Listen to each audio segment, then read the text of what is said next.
నారా లోకేష్ గారు చేపట్టనున్నటువంటి శంకారామం కార్యక్రమానికి అడ్డుపుల్ల వేసేందుకు ఆంధ్రప్రదేశ్ సిఐడి పోలీసులు ప్రయత్నం చేస్తున్నారా?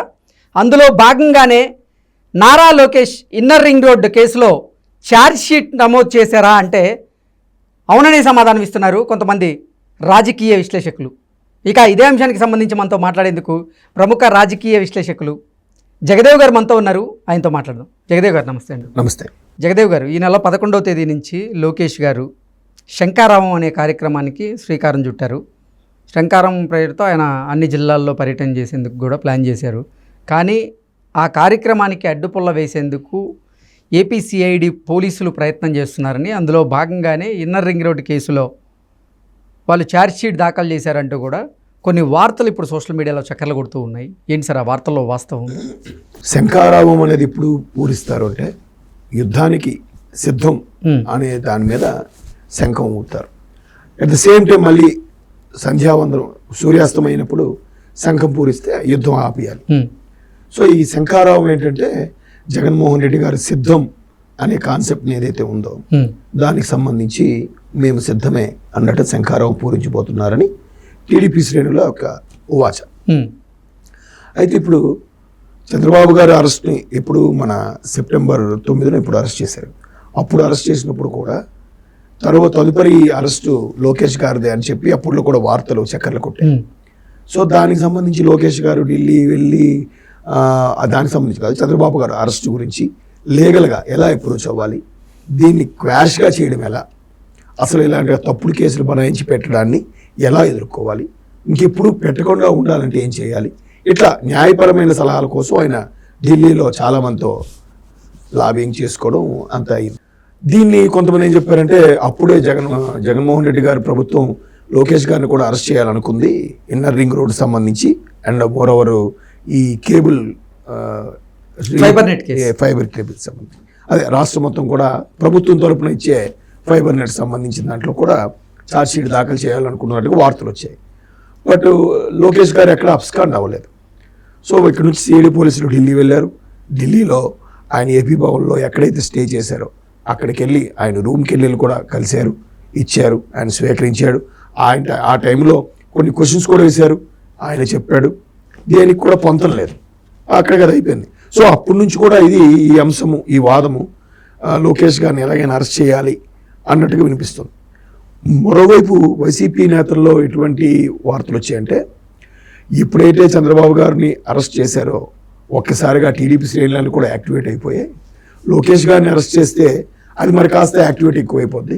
వైసీపీ నెక్స్ట్ ఎలక్షన్స్కి వెళ్ళేటప్పుడు మనకి ఇబ్బంది అవుతుంది, టీడీపీ బాగా పుంజుకునే అవకాశం ఉంది, అరెస్ట్ చేయొద్దని వైసీపీలో కొంతమంది నేతలే ముఖ్యమంత్రి జగన్మోహన్ రెడ్డి గారికి సూచనప్రాయంగా చెప్పారని ఆ వార్తలు కూడా చూసాం మనం. సో మళ్ళీ ఈయన యువగలంతో ఎక్కడైతే హైప్ తీసుకొచ్చారో, ఎక్కడైతే చంద్రబాబు గారు అరెస్ట్ తర్వాత ఈయన మళ్ళీ 2-3 సార్లు చంద్రబాబు గారిని జైల్లో ములాఖత్ అయ్యి మళ్ళీ యాక్టివ్గా పార్టిసిపేట్ చేశారో ఒక రకమైన భయం ఉంటుంది కదా, అరే వీళ్ళు బాగా పుంజుకుంటున్నారు అన్నట్టుగా.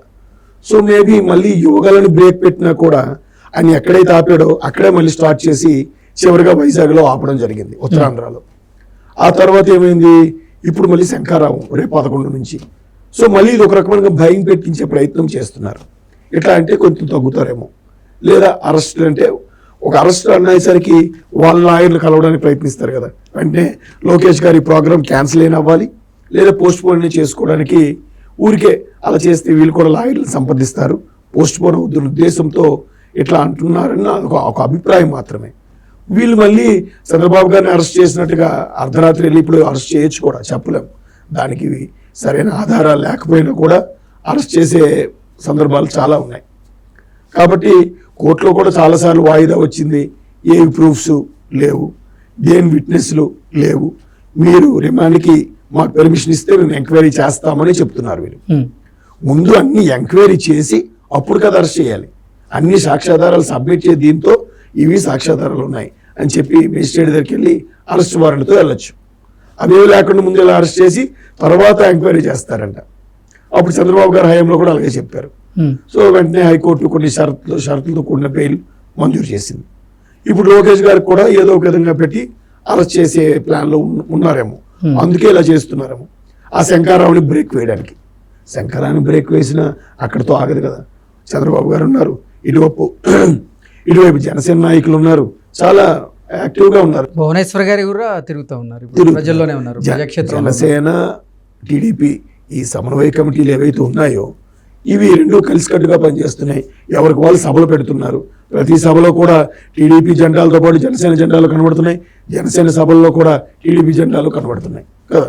సో లోకేష్ గారిని అరెస్ట్ చేసినా కూడా ఇట్లాంటి చంద్రబాబు గారిని ఏదైతే అరెస్ట్ చేస్తారో అదే ప్రాతిపదికన అరెస్ట్ చేస్తే చేయాలి, కానీ పక్కా సాక్ష్యాధారాలతో అరెస్ట్ చేస్తారంటే మాత్రం క్వశ్చన్ మార్కే. ఎందుకంటే అసలు ఎన్ఆర్ రింగ్ రోడ్ ఏది, ఎక్కడ, దాని ఇప్పుడు టెండర్లు వేస్తే టెండర్లను పాడారా, దాన్ని ఎవరికైనా తీసుకున్నారా, ఇవన్నీ వస్తాయి కదా.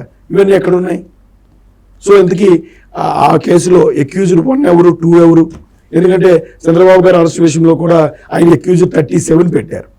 37 పెట్టినప్పుడు ముందు 36 మందిని కూడా ఎంక్వైరీ చేశారా? 37 వ్యక్తి దగ్గరికి వచ్చారు అంటే. సో ఇక్కడ కూడా అక్యూజ్డ్ ఎంత పెడతారో చూద్దాం. మేబీ 1 or 2లో పెడితే అప్పుడు లోకేష్ గారిని అరెస్ట్ చేసి అక్యూజ్డ్ 1 అండి, ఈయన 2 అండి ఏదో చెప్పడానికి ఉంటారు కదా. కాబట్టి అది మేబీ ఒక రకమైన బెదిరింపు అని అనుకుంటున్నాను. ఒకవేళ చంద్రబాబు గారి విషయంలో అరెస్ట్ అయినట్టుగా లోకేష్ గారిని కూడా అరెస్ట్ చేయొచ్చేమో. ఒకవేళ చేస్తే ఇంకాస్త సానుభూతి, ఆ ఇమేజ్ పెరిగిపోతుంది టీడీపీకి ఎలక్షన్స్ ముందు. మధ్యలో అసలు రోడ్డే లేని దానికి ఇన్నర్ రింగ్ రోడ్ అని ఒకటి సృష్టించి దానికి కేసు వేయడం జరిగింది. అసలు ఈ కేసులో మళ్ళీ ఛార్జ్ షీట్ కూడా దాఖలు చేయడం ఏంటి అంటూ కూడా టీడీపీ నాయకులు, కొంతమంది టీడీపీ నేతలు కూడా దీన్ని ప్రశ్నిస్తున్నారు. ఇవన్నీ అంటే దొంగ కేసులు అంటూ కూడా వాళ్ళు ఆరోపణలు చేస్తూ ఉన్నారు. ఎలా చూడొచ్చు అసలు? మీరు మీ ఆటల్లోనే ఉందిగా దొంగ కేసులని. ఇప్పుడు చంద్రబాబు గారి విషయంలో కూడా అలాగే అరెస్ట్ చేశారు. చాలామంది ఏమన్నారు, నిజంగా చంద్రబాబు గారు తప్పు చేస్తే అరెస్ట్ చేయండి, తప్పులేదు, కానీ అరెస్ట్ చేసే విధానం కరెక్ట్గా లేదని. దానికి వీళ్ళు చెప్పే సందేశం ఏంటి, పొద్దున్నపైతే శాంతి భద్రతల ఇష్యూ వస్తుంది, చంద్రబాబుని దొంగ, ఆయన ఎవరు నమ్మట్లేదు, ప్రజలే చీకొడతారని చెప్తున్నారు కదా. అలాంటప్పుడు ఆయన అరెస్ట్ చేస్తే ఎందుకు ఇష్యూస్ అవుతాయి? ఆయన అరెస్ట్ చేస్తే ఇష్యూస్ అవుతాయని చెప్పేది వీళ్ళే. ఆయన దొంగ, ఆయన ప్రజలు నమ్మట్లేదు, ఆయన విశ్వసించట్లేదు, ప్రజలు మా వైపే ఉన్నారని చెప్తున్నారు కదా. మరెందుకు అంత ఇది అవుతుంది? అలాగే ఇప్పుడు లొకేషన్ కూడా ఏ ప్రాతిపదికన చేస్తారో చూడాలి. మరి చేసి మళ్ళీ డ్రాగ్ చేస్తారేమో. లేదు సార్ మాకు రిమాండ్కి ఇస్తే మేము ప్రూవ్ చేస్తాం, మాకు రిమాండ్కి ఇస్తే ఎంక్వైరీ చేస్తాం, ఇంకా ఎంక్వైరీ చేస్తున్నాం, ఇట్లా చెప్తారేమో. అలాగే అనిపిస్తుంది తప్ప ప్రూఫ్స్తో సహా అన్ని ఎంక్వైరీలు అయిపోయి ఇవో పక్కా ఆధారాలు ఉన్నాయని చూపించే అవకాశాలు తక్కువని నా అభిప్రాయం. Okay sir, thank you so much. Thank you.